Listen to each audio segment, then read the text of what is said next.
በኩል የሚመጣውን ኃይል እንዲጠባበቅ ታዞ ነበር።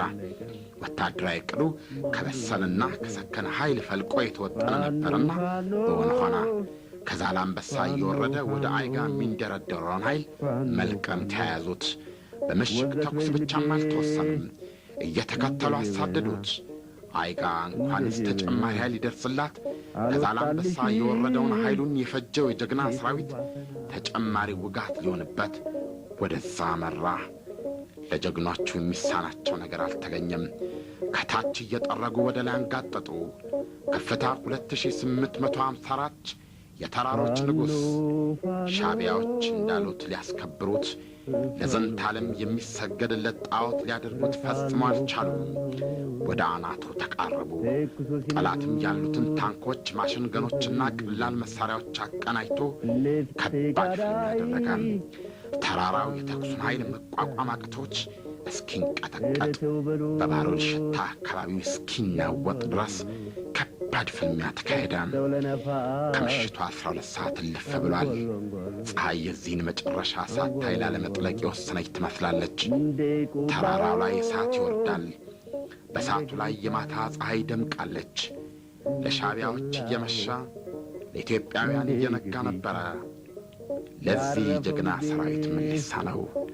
ፀሐይ ሙሉ በሙሉ ከመጥለቋ በፊት የተራሮቹ ንጉሥ አይጋ በጀግናው ኃይላችን ቁጥጥር ስር ገባ።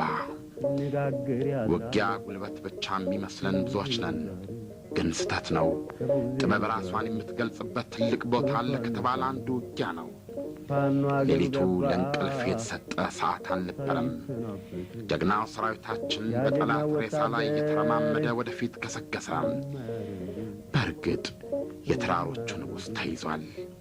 ይታለፉ የማይመስሉት እነኛ ሰማይ ጠቀስ መሬቶች ላይ ጀግናው ሰራዊታችን እግሩን ተክሏል። ግን ሌሎች ተራሮችም አሉ። እነሱም ሊናዱ ይገባቸዋል። በተለይም ዋንኮቦና አገገው ከንጉሡ ቀጥሎ ያሉ ገዢ መሬቶች ናቸው። ከፍታ ነጥብ 2813 እና 2708 በመባል ይታወቃሉ። በተለይም ገገው ጣሊያን ከሠራ በኋላም ሻዕቢያ ባደሰው ምሽግ የተጠናከረ የክፍለ ጦሩ ዋነኛ ማደዣ ጣቢያ ነው። ይህም ግን የሰደድ እሳት የሚል ቅጽል ላተረፉት የኢትዮጵያ ጀግኖች የሚሳን አልነበረም። ግርማ ሞገስ ያለው ሌሊት፣ ሰማይ ሙሉ ኮከብ፣ ቀዝቃዛ አየር በተራሮቹ ላይ ተንሰራፍቷል። ጨረቃ ግን የለችም።